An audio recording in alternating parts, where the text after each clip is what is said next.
নিজের স্বার্থ যখন মুসলিম ভাই বোনদের চেয়ে বড় হয়ে দাঁড়ায় তখন সবকিছু ক্ষুদ্র মনে হয়। আর তাই একসময় মুসলিম বিশ্বের অসাংবাদিত নেতা হয়ে ওঠে তুর্কি প্রেসিডেন্ট রিসেপ তাইপ এরদোয়ান। এখন নিজের জঞ্জালে হাবুডুবু খাচ্ছেন। ফিলিস্তিনের গাজায় নিরীহ নারী পুরুষ শিশু হত্যার শিকার হলেও মুখে কুলু পেটেছেন এরদোয়ান।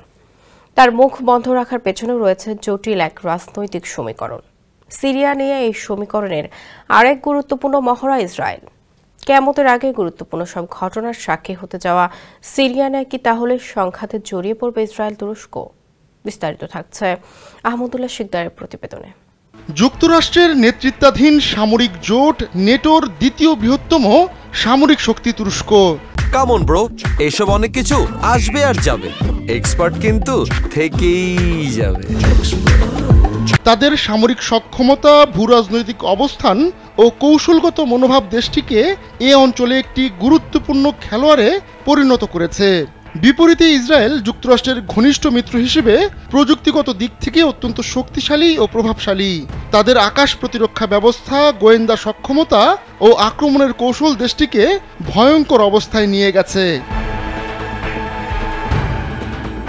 বিশ্লেষকরা আশঙ্কা করছেন, এ দুটি শক্তিধর দেশের মধ্যে যদি কোনো সামরিক সংঘর্ষ ঘটে তা শুধু এই দুই দেশের মধ্যেই সীমাবদ্ধ থাকবে না, বরং গোটা মধ্যপ্রাচ্যেই অস্থিরতা ছড়িয়ে পড়বে। তাই উভয় দেশ আপাতত সংঘাত নয়, বরং কূটনৈতিক আলোচনার পথেই অগ্রসর হচ্ছে। সিরিয়ায় বাশার আল আসাদের পতনের পর নতুন সরকার ক্ষমতা নিয়েছে। এই পরিবর্তনকে কেন্দ্র করে সিরিয়ায় নতুন করে সামরিক উত্তেজনা শুরু হয়েছে। ইসরায়েলের অভিযোগ, সিরিয়ার ইরানপন্থী গোষ্ঠী এবং অন্যান্য সন্ত্রাসী সংগঠন গোপনে শক্তি বাড়াচ্ছে, যা তাদের জাতীয় নিরাপত্তার জন্য হুমকি। ইসরায়েলের একটি গবেষণা কমিটি সতর্ক করেছে, সুন্নি মুসলিম শাসিত সিরিয়া ইরানের চেয়েও বড় হুমকি হয়ে উঠতে পারে। এছাড়া সিরিয়ার উত্তরাঞ্চলে দীর্ঘদিন ধরেই সামরিকভাবে সক্রিয় তুরস্ক। তারা একদিকে কুর্দি গোষ্ঠীগুলোর বিরুদ্ধে অবস্থান নিচ্ছে, অপরদিকে সিরিয়ার নতুন সরকারের স্থিতিশীলতা নিশ্চিত করতেও সক্রিয়ভাবে কাজ করছে। রয়টার্সের এক প্রতিবেদনে বলা হয়েছে, আজারবাইজানে গোপনে আলোচনা করেছে ইসরায়েল ও তুরস্কের প্রতিনিধিরা। তাদের লক্ষ্য সিরিয়ার মাটিতে কোনো ভুল বোঝাবুঝি বা সংঘাত যেন না ঘটে সে ব্যাপারে একটি চ্যানেল খোলা রাখা।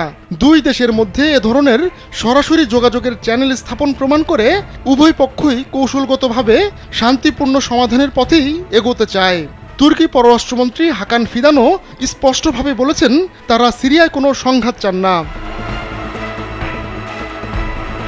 এ প্রসঙ্গে একটি গুরুত্বপূর্ণ মন্তব্য করেছেন মার্কিন প্রেসিডেন্ট ডোনাল্ড ট্রাম্প। তিনি বলেছেন, ইসরায়েলের সঙ্গে তুরস্কের যদি কোনো সমস্যা হয় তাহলে তিনি তার সমাধানে মধ্যস্থতা করতে প্রস্তুত। ট্রাম্পের ভাষায়, এরদোয়ান একজন শক্তিশালী ও বুদ্ধিমান নেতা, যিনি মধ্যপ্রাচ্যে ভারসাম্য রক্ষায় বিশেষ ভূমিকা পালন করতে পারেন। এ বক্তব্য থেকে স্পষ্ট, যুক্তরাষ্ট্র, যা উভয় দেশেরই প্রধান মিত্র, তারা এই অঞ্চলে কোনো সামরিক সংঘর্ষ চায় না, বরং মধ্যস্থতার মাধ্যমে শান্তিপূর্ণ সমাধানেই আগ্রহী। আহমদুল্লাহ শিকদার, কালবেলা।